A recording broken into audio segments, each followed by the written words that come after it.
If you feel like you're on the verge of your breakthrough moment, you're in the right place. And maybe you feel like you're too far away from actually accomplishing your goal. Don't go anywhere. You as well are in the right place. How often have you established a goal and for some reason or another you get derailed? You figure out that, well, you're farther away than what you thought you'd like to be. The truth is that so often we are not as far away from our breakthrough moment as we think we are. Let's be honest. Most often, we are our worst cheerleader. It's almost like taking compliments. Oftentimes, we're easy to tell someone else that they've done a great job or that they look good in a particular attire. We're easy to encourage others, and yet we're not so quick to encourage ourselves. Same thing when we're on the journey of attempting to accomplish something. We can encourage another person and say, hey, you're doing a great job. Keep it going. In fact, even when they're sad or feeling derailed or feeling as though they can't accomplish their goal, we encourage them, hey, keep it going. Stay on the route you're on. We can say these words to others, but let's be honest. Oftentimes, we really are not good at being the cheerleader that we need. We're not good at actually encouraging ourselves. So, what is the solution to this? Well, you can continue to try to muscle through on your own, or you can surround yourself with people that will nourish your vision. But sometimes the surrounding, well, it just is not as beneficial or as positive as you'd like for it to be. So, an alternative to this is that you would dare to invest in yourself. If you dare to invest in yourself and team up with a coach that can actually help you implement the necessary strategies, you can then experience the breakthrough moment you've been desiring to experience. Oftentimes, individuals say that they don't believe in setting goals. And I think there's a few different reasons why this may be. One, let's be honest, the idea of setting goals and New Year's resolutions, it's almost played out, right? It's been overhyped to the point that it's been commercialized. We already know that towards the end of the year, they're going to be selling calendars at every store, not only because a new year is coming, but because they understand that everyone wants to set goals at the new year. It's become commercialized. So much so that the personal growth industry is a multi-million dollar industry. But there's one issue, and it is that oftentimes people don't set goals. Well, because again, it's been commercialized. They no longer believe in the idea of setting goals.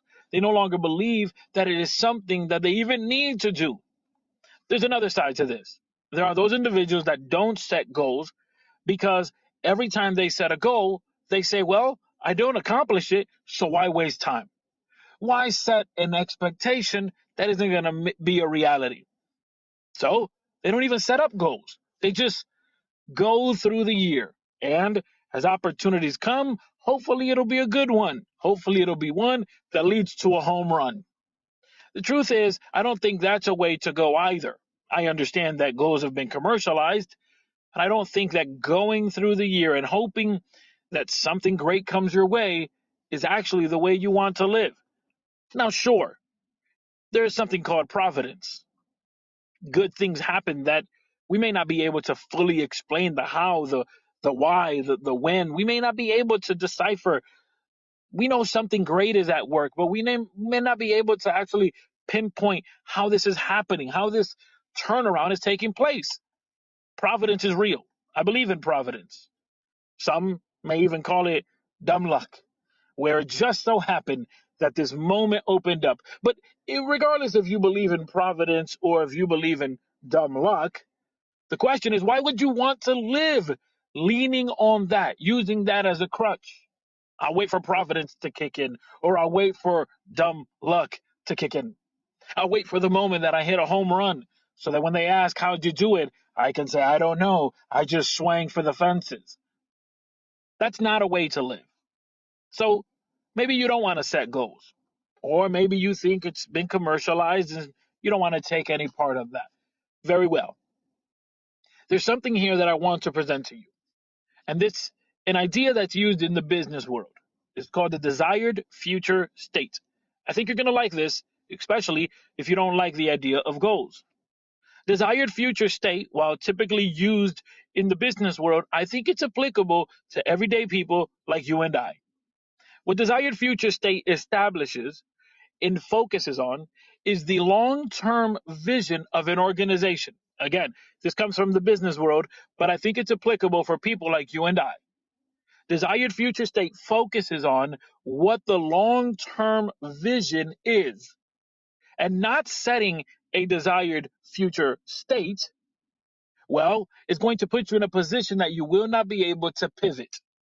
So, when we talk about thinking strategically is being able to pivot, and it's being able to see a solution even when you don't feel like there is one.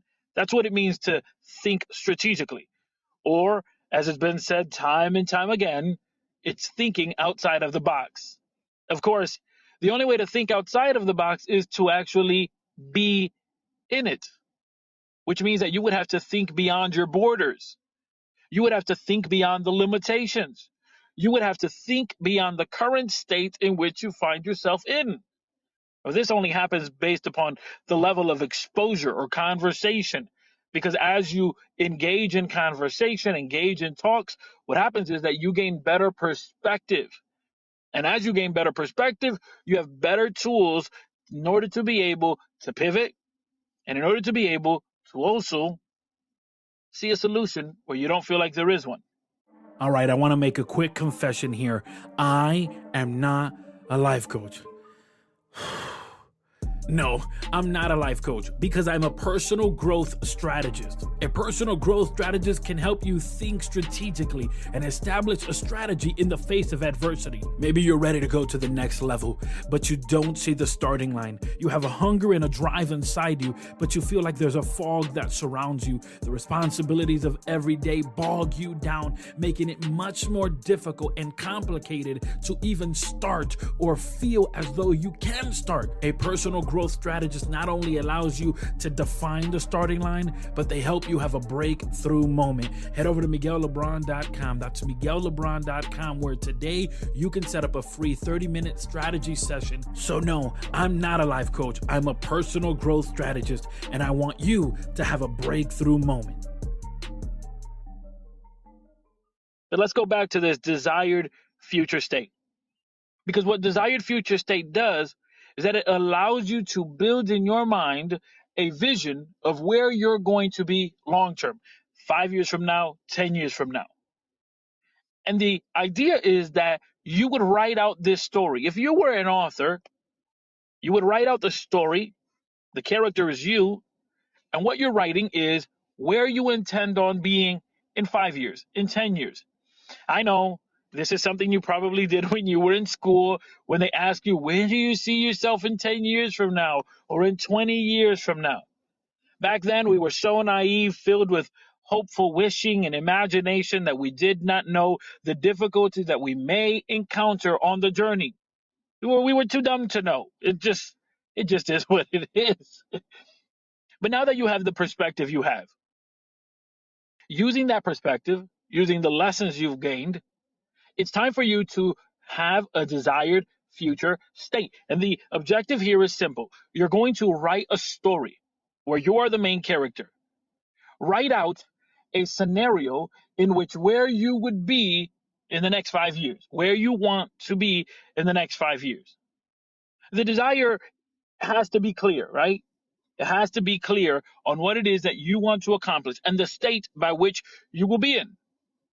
And so you can write out, in the next 10 years, I will have a new career. I will be a new living place. I will live in a new city or a new state or even a new country. You have to be very specific on where it is that you want to be in the next 5 years. That is the desired fate.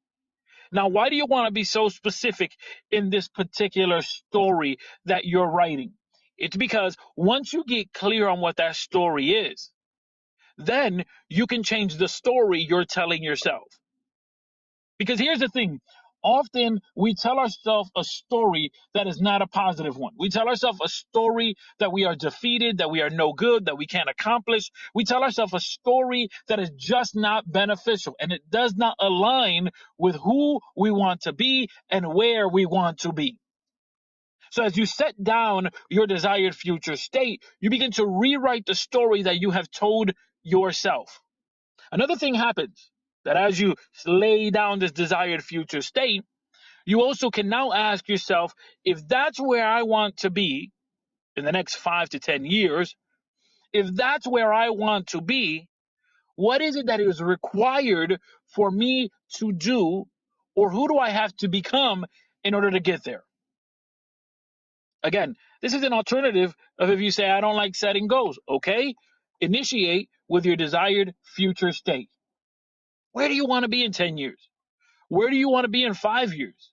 Where do you want to be in 3 years? Heck, where do you want to be by the end of 2023?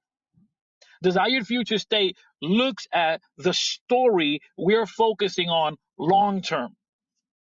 The beautiful thing about this is that once you have set out the story, you can then change the story you're telling yourself, but you can now be very specific on what is required in order to make that story a reality.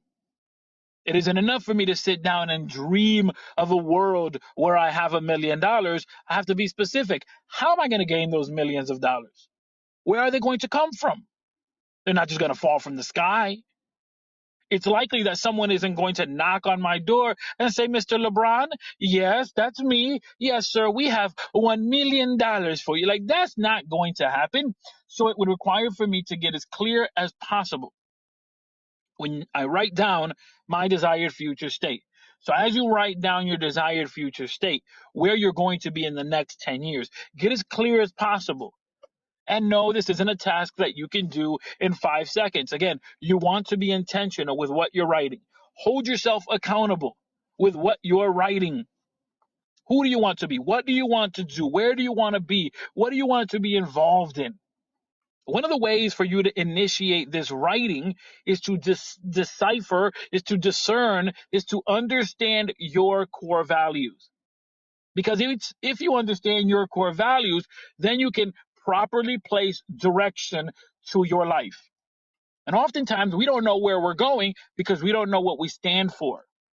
Your core values not only create actionable steps, but they also create accountability. So you want to decipher, understand what are your core values. That's a good place to start. And maybe you're listening and you're saying, well, I don't know how to even start with that. I would say visit my website, miguellebron.com, for free. You don't have to type in an email or do anything for free. Just simply click on core values and you'll be able to read a list of core values, about 40 different core values that you can pick from. What I recommend is that you start with 4. Think of it as a compass. A compass has 4 directions: north, east, south, and west. So you want to start with 4 core values. Once you've set those 4, then you can begin to lay out your desired future state. Because again, your desired future state has to align with what is important to you. For example, you're not going to write a desired future state of being an individual who's in a tropical island if really you don't like the warm weather or the humidity. And you're not going to write that you're going to stay in your job of 9 to 5 if really you want to be an entrepreneur. And cultivating the creativity that you have is much more important. So it's vital in this process that you would get really serious about what are your core values. Having determined what are your core values, you can then begin to write your desired future state, which is a long-term view of where you desire to be. By setting down this long-term view, you can then begin to determine what it is that you need to do, who you have to become. And of course, you can change the story that you tell yourself. Because so often we are not our best cheerleader. Oh, we can be a great cheerleader for other people. We can tell other people, keep it going, keep it up. You're doing great. Don't quit. Don't surrender. Stay focused. We can tell other people that. But the truth is that oftentimes we tell ourselves a story that isn't true. We tell ourselves we're not good enough. We tell ourselves we're not smart enough. We tell ourselves what's the point? Nobody cares. One way to change the story is to begin to write a story of where you want to be. And this is also going to bring you to where you are. Because when we talk about strategy, it's a defined number of steps to help you obtain a breakthrough moment. And the idea is that you would first become real, honest with where you are. Having determined where you are, you can then begin to implement a strategy to be the person and to be in the location and the place that you wish to be. The truth is that I think often we don't even think about where we want to be in the future. Maybe we think about things in a micro sense, in a small sense. But what if we began to look at a big picture? Who are you going to be in the next 10 years? Who are you going to be in the next 20 years? Who are you going to be in the next 50 years? If you begin to think that way, you'll notice that it'll change your habits. It'll change the way you view yourself and the future because truthfully, in the next 50 years, well, a lot will have changed. And hopefully, so will you. We often don't want to change. We want to stay in the same place with the same attitudes, with the same relationships. Change is required when we talk about growth. And when we talk about your desired future state, it is likely that your desired future state is not where you are right now. And so, yes, possibly goals have been commercialized. And possibly, yes, you can find a calendar anywhere. And on the end of the year and at the start of the new, there's a bunch of programs going on how you can start a goal. The interesting thing is that oftentimes we don't talk about that by March, everyone has already stopped their goal. For some reason or another, people fizzle out after about 3 months into it. And so the question now becomes, what are you doing to set up for that moment that you know may come around, that quote unquote burnout, that moment where you just fizzle out? Have you written down your desired future state? Have you surrounded yourself with people that will nourish your vision? Have you invested in yourself and teamed up with a coach? Or are you just going to muscle it through the way you've done every other year?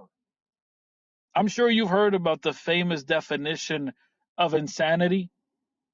You know, the one that says that insanity is doing the same thing over and over again and expecting a different result.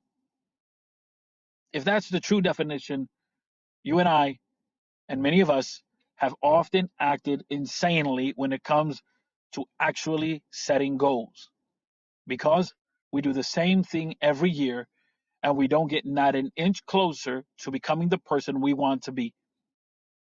What's stopping you from investing in yourself?